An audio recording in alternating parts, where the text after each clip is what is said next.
You're listening to the Pace Radio Network, here at paceradio.net.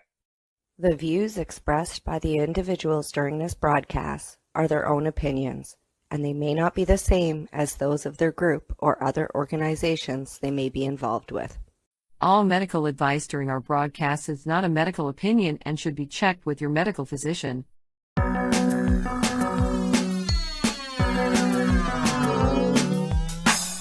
at all that money, yeah, the money that they spend.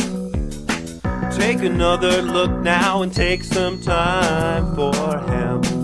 I don't cut trees for paper, cause it hurts the environment.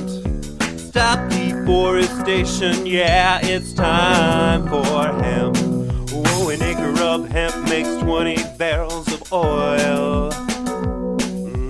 No need for pesticides to poison all our soil. People got no food, they got no clothes, they got no rest.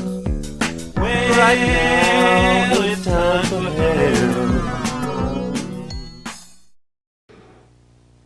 Hello, and welcome for Time for Hemp. Thank you for tuning in to our show today. We have a very special guest on our show. He's one of the founding fathers of the hemp movement and has been hailed by High Times magazine as the patron saint of the cannabis movement. He's author of the book, The Emperor Wears No Clothes, which has been considered the Bible of the hemp movement. And he's been one of the most hardest working activists in the past 17 years, doing everything he can to make this wonderful plant legal. Jack Hare. Jack, welcome to my show. Thanks, guys. How you doing? Fine, thank you for coming. Okay. Okay. Can you tell me how you first began getting involved in the hemp movement and what it was that got you all excited about it and where you're from? Well, it kind of happened in two stages. In 1969, I was 30 years old, and this young lady, turned me on to some pot because she thought I was very square. And she thought I never had any real feelings, and I told her, of course, I felt everything that nobody could feel more than I could feel. But she insisted, and because I liked her, I kept trying it. Nothing happened the first 2 or 3 times, and one day she came home with some Acapulco Gold, and she said, I want you to keep smoking these. And I got very stoned, and she put earphones on me, and I heard music in color, and I said, wow, this is the best I've ever felt in my life, and it's illegal. So, you know, that's how I kind of got involved. And a couple of years later, a friend of mine over a little party had told me we had written on the back of a paper bag a 1 to 10 scale, and then we had written the delineation, a 1 to 10 scale on how good pot was, so that.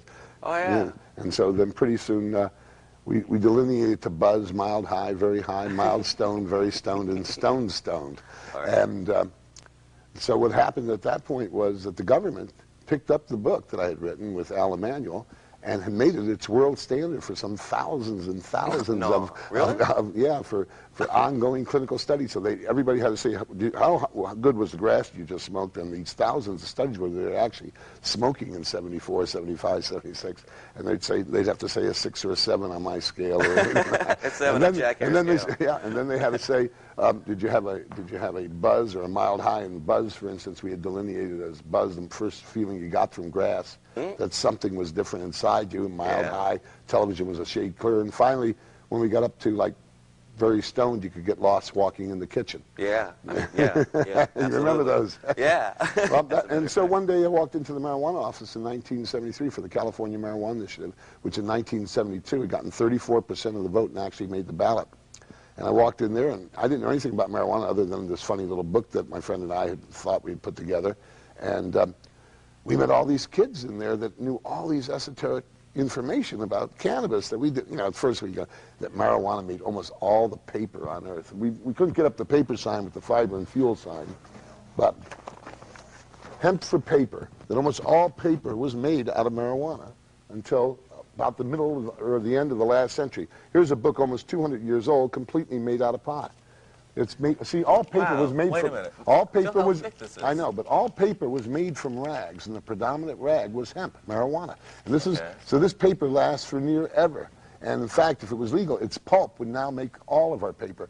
1 acre of hemp equals 4 acres trees and makes every grade of paper. And also, these kids started telling me all the towels and diapers and all these other things. And I was just interested in getting high, but I thought that was an interesting idea. And this is 1973. Now, is that when you first began your research? Well, yeah, I started writing for them, and they told me things like how could you not research when you find out this? I was 30, maybe 33 at this time, that canvas was the Dutch pronunciation of cannabis.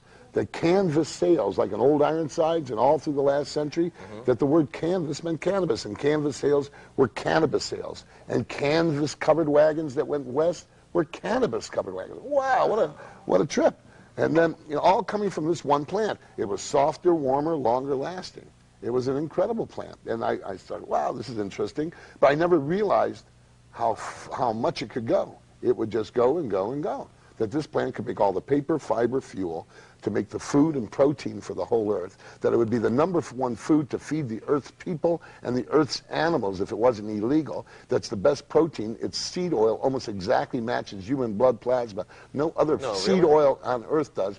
Birds live 10 to 20% longer if they have hemp seed in their diet, whether they're birds in the wild or birds in a cage. So I found out by 1973 and 4, when I found this information, that our politicians, probably through complete ignorance, had made the whole system, all of our education, so ignorant that we had become lemmings. We were killing ourselves. The #1 plant for paper, fiber, and fuel from the natural cycle had been outlawed. That somehow the synthetic cycle had won, when the #1 thing in the natural cycle could outproduce it and completely clean up the atmosphere. So my partner, Captain Ed, who had become my partner in 1973 in doing the politics of this, said, we have to teach everybody in the world. So we went around and told everybody. Well, it was a slow process. And as we did, we started to learn more about hemp. And that's how I got involved in the movement in 1973. Now, in your 18-year walk in this path, you know, I'm sure there's been a handful of people who have inspired you, or should I say march in this path, because you've been out there kicking it. You really have. Yeah. And there's been some people who have inspired you, I'm sure, and I'm also confident you've come across reliable resources. Where have you found what are your statistics to back up all the wonderful things that you're spouting out? Well, all of them come from the Department of Agriculture, both the State Department of Agriculture of Kentucky and Wisconsin, who, by the way, April 5th of 1991 is holding a brand new meeting on this. Okay. I found this in the archives this was the actual minutes of the congressional testimony in 1937 and the senatorial testimony. All plastic was to be made out of pot. All paper was to be made out of marijuana. Bulletin 404, 1960. The whole bulletin is here reproduced. It was actually made on marijuana paper, on hemp paper, hemp pulp paper, the first hemp pulp paper in history. I mean, so back there they were saying fiber, fuel, paper. And then in 1937, they wrote an article that was published in 1938 called Popular Mechanics' New $1 Billion Crop. And this is exactly the way it appeared in Popular Mechanics in February of 1938. And what happened when this appeared is that it would make a new machine that brought the harvesting down from 300 hours to harvest and break an acre to less than an acre. It would make all the cellophane, it would make all the dynamite, 25,000 new products. First time the word billion had ever been used with an American agriculture crop. First time? First time it had ever been used with an American agriculture crop. And actually that everybody thought linen was made out of flax, but it actually says here in Popular Mechanics, echoing Britannica, that almost all linen was actually made from hemp, and that none but an expert could tell the difference. Here it says the paper industry offers even greater possibilities. An industry that amounts to over $1 billion a year. That's about 80 to 100 billion now. And of that, 80% is imported. But it says right here, but hemp will produce every grade of paper, and government figures estimate 10,000 acres devoted to hemp will produce as much acres as 40,000 acres of average pulpwood. So the whole back of the book, what we took out is hundreds and hundreds of documents. It's all your documents. And so that everything we say in the front half, there's 300-400 documents that over and over and over show and prove and prove and report. They're all government sources. So you don't have to believe me. Go no, I was just curious. You know, it's just it's a matter of record. Okay, now once you realized all this, and you started putting the parts together, this puzzle, and you got this whole picture, right? Yeah. What was your first impression, dude? I mean, what did you feel? Anger, rage, enthusiasm, quiet, shock? I wondered how a people could outlaw a natural thing. And I was one of the people that probably thought it was okay before I started smoking pot. So I wondered why I did it. And I realized I was ignorant, that they didn't teach us this in school. They didn't teach us that the flag, that the Betsy Ross and the flags were all made out of pot. They didn't tell us that the first and second draft of the Declaration of Independence was made out of pot. Maybe it was important. But, you know, it's so important that when you start to tell them, they say children don't need to know, you begin to get suspect of the big corporations who run the museums and put out what they want to put out. Or maybe It's just that nobody wants the embarrassment of having admitted they didn't know anything. One of the technicians here, I just told her about hemp for paper, and canvas was the Dutch pronunciation of cannabis and all those. She said, I didn't know that, I didn't know that. And then another one did it. I didn't know that, I didn't know that. So that means ignorance. You can't get mad at ignorance. You can just get mad at the situation that creates ignorance. And in this case, the law, which I decided with my partner, Captain Ed, made me take a pledge to do until I was dead. It was legal in '84. Worked for the re-legalization of the #1 plant for paper, fiber, and fuel, and probably the healthiest single thing a human being ever does.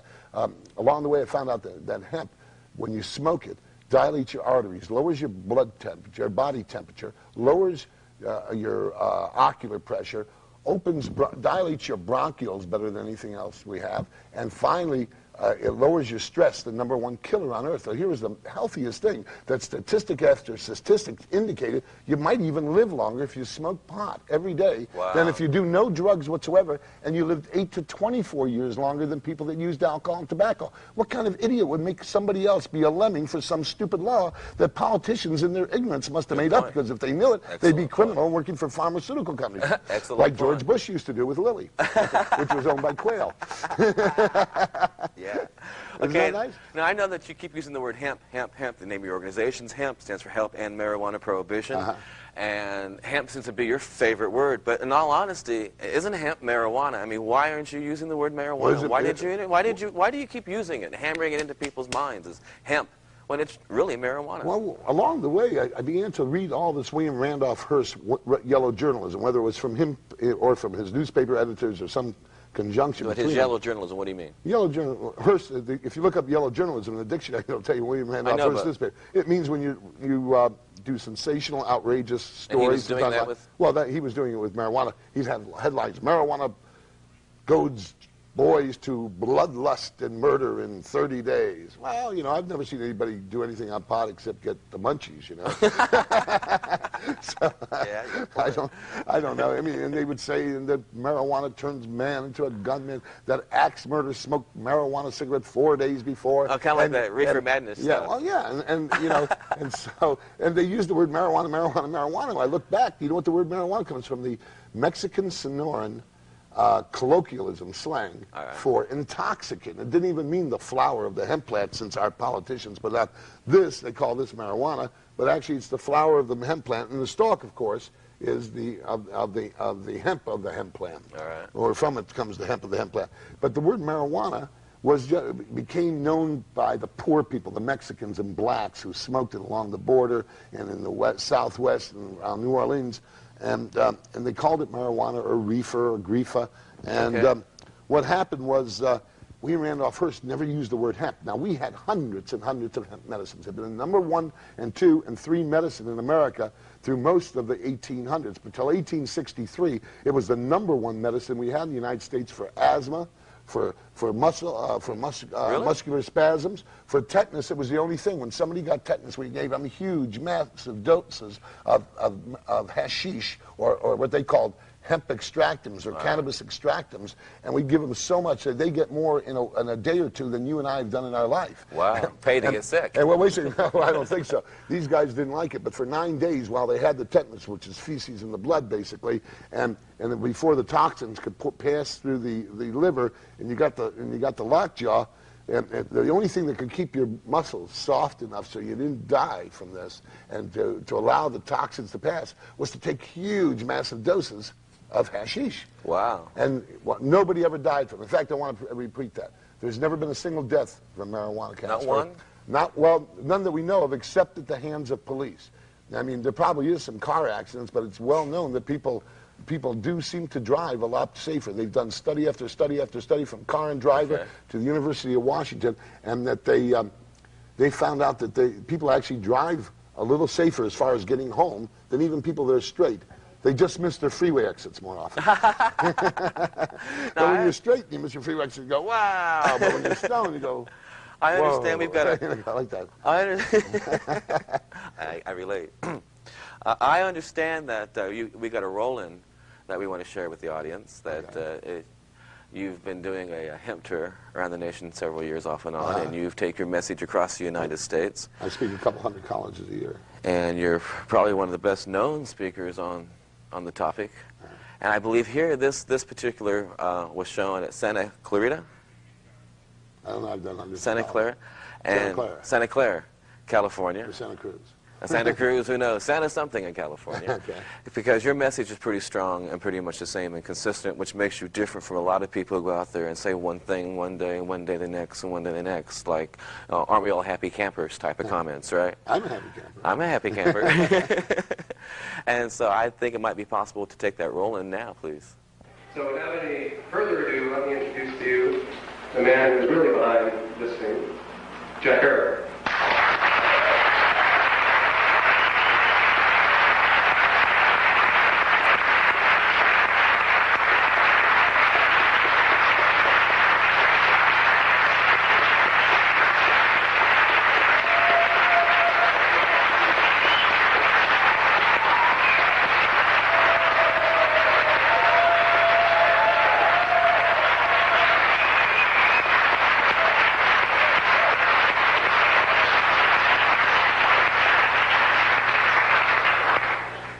Thanks, Tom. And the crew you guys got in Santa Cruz between Theodora, No Guns, Melody, and Carlos, the comic news reprinting that, and I know my friend Rachel got some information on it.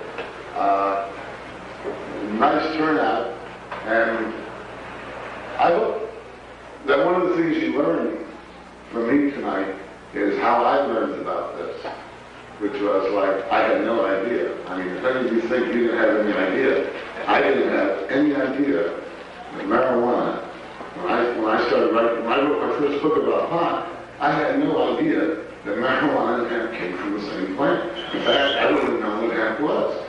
And I think I had heard it made rope, but I figured dandelions made rope. I guess I found out later that dandelions did.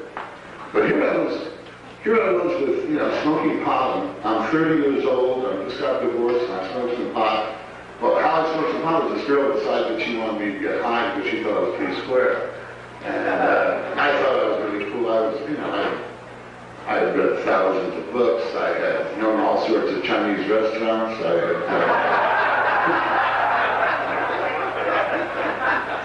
And one night in an argument over some pot that a friend of mine and I had sold to me, we had argued about the grade of the marijuana he had sold me. And whether it was, he called it an 8 or a 9, and I called it a 5 or a 6. And we sat down, stoned, and on the back of a paper bag, wrote out what became the first trans-high quotations years later when, and it was, how much you paid for lids, pounds, and kilos in San Francisco, Chicago, New York, and San Francisco, and LA. And this was back in 1972, late 72 and early 73. And I had, and then this cartoonist came along, and these other people came along, and everybody had a little idea of what you should say about these things, these different stages of getting high. So we got high again, and we made up a set of rules for getting high, which was based on... I mean, before we get to the serious part, you gotta remember, I love this plant. I really love this plant.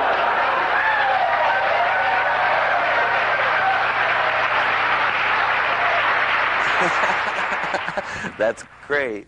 I can obviously see that you have appreciation for Mother Earth. And I see that you got a standing ovation, a lot of appreciation from the people there. But as you go across the country, what kind of response do you get? What kind of attitudes do you receive in Nebraska, Indiana, Mayberry area, Well, in a lot of cases, we're talking to the choir. In a lot of cases, the people that show up 300, 400, 500 at the college are the choir. But a lot of the students bring along other students, force other students, people that have either read our information, our book, or High Times, and say, you've got to listen to this guy, you've got to dispute it and refute it and get off your position. And even people that smoke pot oftentimes think they're doing something morally bad because they were taught it was morally bad. They don't want to drink alcohol, maybe. They don't want to smoke tobacco, but they want to smoke a little bit of pot once in a while. And the response I've gotten has been really great because the television channels come out, the newspapers come out, the state, the city newspapers, the college newspapers, and they have given us... They come out usually with an attitude to treat us tongue-in-cheek, and then we challenge them with a $10,000 challenge. $10,000 what? Prove our information wrong. We give them a $10,000 challenge that hemp We're betting that there's no other plant on earth that you could outlaw the fossil fuels for cars, you could outlaw the cutting down of trees for paper, that you could, and if you were looking for the natural cycle from a plant that grows on earth, that all the other plants that grow on the planet Earth don't even equal a fraction of hemp on an annual, renewable, sustainable, latitude-wise, climate-wise, soil-wide, planet-wide, drought-wide basis. And hemp is the #1 plant that grows on our planet. And you got a 10 grand challenge stating that, backing you up. And it's nobody, well, one guy, Dr. Walker at LSU, took it up, a doctor of horticulture, took it up, came back and said we may be as much as 5% wrong. He didn't say we were, but we refuted him and disputed him, and Dr. Walker is now one of my biggest supporters in the country. So, I mean, we don't have anybody. I mean, it's just information. If anybody's going to get mad at information, you should be mad at the government for not giving you this information. Evidently. I mean, obviously, this information is available through your encyclopedia and dictionary. I mean, why shouldn't we have known cannabis and canvas were the same thing? Could we have outlawed canvas? No. We outlawed marijuana, going back to an earlier question. We outlawed marijuana because they didn't know. So I decided to use the word hemp, the real, true English word. Just like it says in our law books here in California, you must use the dictionary English word. And the dictionary English word of this plant is hemp. It's Latinized and Greekicized botany, is a botanical name, is called cannabis. And it's been called hundreds of other names, from boo to marijuana to Mary Jane, but bang and bong and daga in Africa, where it's the #1 religious ritualistic drug, as well as relaxant for most of Africa. So what I ever saw wrong with this plant was nothing. I couldn't find anything wrong. I couldn't find any dead bodies except at the hands of police. I couldn't find any lung cancers. It causes more precancerous lesions, but I couldn't find any of those. I went to Dr. Donald Tashkin, who did the study, which all the Partnership for Drug-Free America quotes supposedly on the lungs. I take part in the study. I get paid by the government to smoke pot for you. No. I have since 1981. Hey, how do you sign up? Well, you sign up, but you got to smoke really garbage pot. You smoke much better pot if you know a farmer in Humboldt County. You do it on your own. Somebody with a good halide life. And, and I never felt bad. When a person sells a tobacco pipe, you're killing somebody 8 to 24 years sooner. But if you sell him a marijuana pipe that he's going to put pot in, he's going to live longer than somebody that does no drugs. And he's going to live 8 to 24 years longer than the person smoking the tobacco pipe. But for the marijuana pipe, he's going to go to jail for 3 years minimum under new guidelines of the Bush administration. For a pipe? For a pipe. If he sells it in a store, like what the old quote head shops, which never even had pipes, they used to have just things to turn your head around in the early 60s until some kids brought some pipes in, and they sold as well or better than the posters. Well, praise God for freedoms in America. Oh, yeah, the end of freedom. But, the fact is that nobody can beat a fact, and I don't care, you can go beat up on a third-rate, you can go beat up on a third-rate country. But when you start beating up on millions of its citizens, 20 or 30 millions of citizens, and telling us we're crazy, when we have the #1 plant on earth for paper, fiber, and fuel, that we don't need to take fuel out of Kuwait, we do not need to put carbon dioxide up in the atmosphere from fossil fuels that stay up forever, that we have an annual, renewable, sustainable plants on earth that can do it, and the one that does it best is outlawed, then it's a pretty insane society. And I know that my mama would have told me I was an insane lemming if I followed this politician 1 inch. That's what I tell kids when I go to high schools. I teach at high schools. I just taught in Santa Monica high schools this day, and I got these kids, they want to know that their politicians are lemmings. They want to know these facts. Okay, now, you've talked about politicians, and you've talked about all the people and the doctors and so on and so on. How about a debate? I mean, how about one on who? Who have you debated? Congressman John Conyers, Detroit, head of the House Judiciary Committee on Crime under Rangel. And he did not know any of this information. I debated him, and he lost the debate about 175 to 1 there at his own alma mater in Detroit, University of Detroit, or Detroit U. And I think the only person left on his side of the auditorium was his aide. Who else? Well, he didn't know this information. It was like an unfair fight. Here, I've been practicing for this fight all my life. I just did a medical doctor in Gainesville who came to debate me, and he said, would you give your child marijuana as a medicine for asthma? I said, of course. I gave it to my children when they were 9, 11 for asthma. Before that, I used to take them before Dr. Tashkin at UCLA had told me in 73 and 74 that this was the best medicine in the world for asthma, we were taking my son Mark to the hospital out in Simi Valley. We were putting him in an oxygen tank. We were shooting with him adrenaline. He was taking tons of theophylline. Theophylline is the only legal medicine you can get. It kills kids 6 to 12 years sooner. There's 65 deaths a year, 6,500, 43 deaths last year. 6,500 people were admitted to emergency rooms for the theophylline, the only legal asthma medicine, and what else did it do? Oh, about 1,000 brain deaths from kids who had temperature when they took theophylline. Now, marijuana has none of these effects. Marijuana works much safer, much faster. There's never been a known death from it. And so I beat him in debate in front of his own college there in Gainesville, and he came over and congratulated me when I gave him the paper on theophylline and asthma. So we don't lose any debates.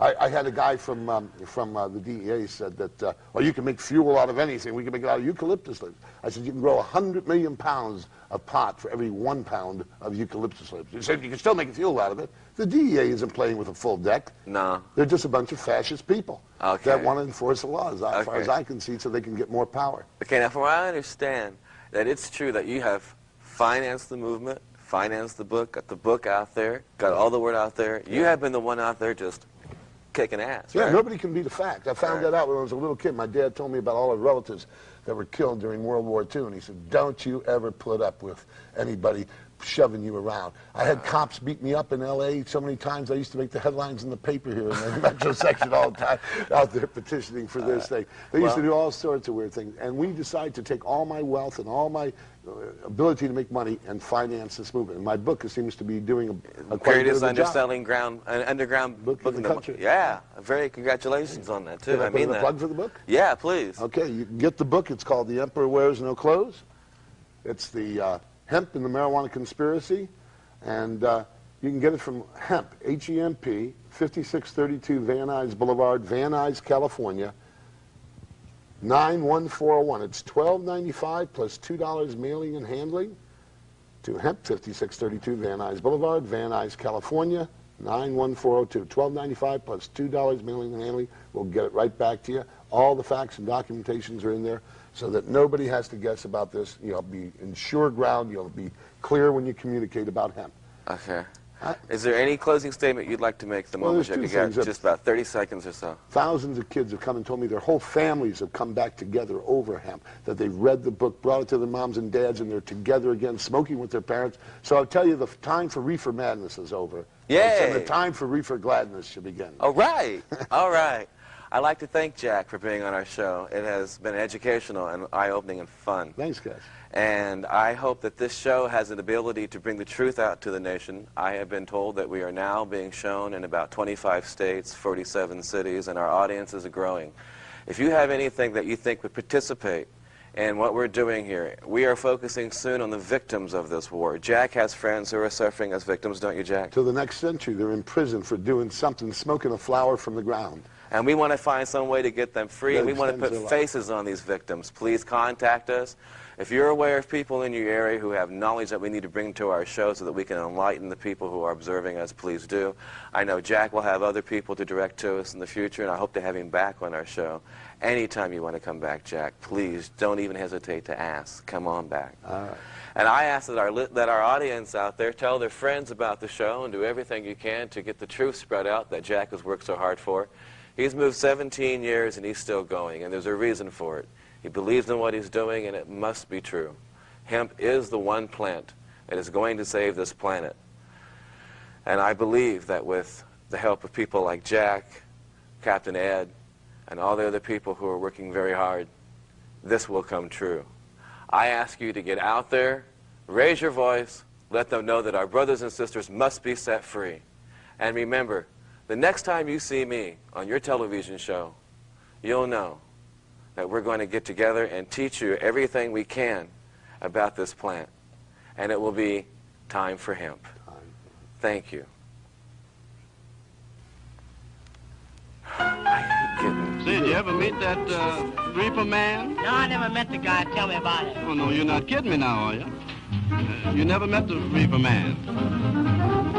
Oh, no, you never met the reefer man? And yet you say you swim to China and you wanted to sell me South Carolina? I believe you know the reefer man. Did you ever meet the funny reefer man?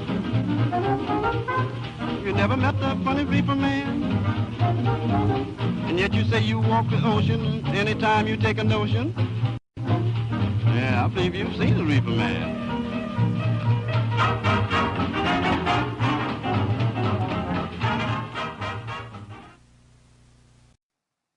Time for Hemp is a Pace Radio Network content provider. You're listening to the Pace Radio Network here at paceradio.net. The opinions of the individuals during this broadcast are their own, and may not be the opinions of their group or other organizations they may be involved with. All medical advice during our broadcast is not a medical opinion and should be checked with your medical physician. Enjoy the buzz of legalization with Campbellford Lifestyle Shop. From lights to plant nutrients, books, consumption accessories, and more. We've got all your basics to grow or consume cannabis. Visit our info center or take a look at our piercing services and body jewelry, now available in-store through Campbellford Lifestyle Shop. 17 Bridge Street West, Campbellford. Limestone City Hydroponics is Kingston, Ontario's hydroponics shop. Take your growing to the next level and create the optimal environment with a tent kit, or maximize your yield with an ebb and flow flood table kit. Either way, Limestone City Hydroponics has more sizes and options to fit your needs. Are you looking for the power of the sun that adapts to your budget? Then look no further, as they have professional grow lighting. They have indoor grow systems that are easy and cost effective, with many options to fit your living space and lifestyle. Cultivate your growing potential. We have everything you need to succeed. And if you can't make it to the store, they offer local delivery to the greater Kingston area.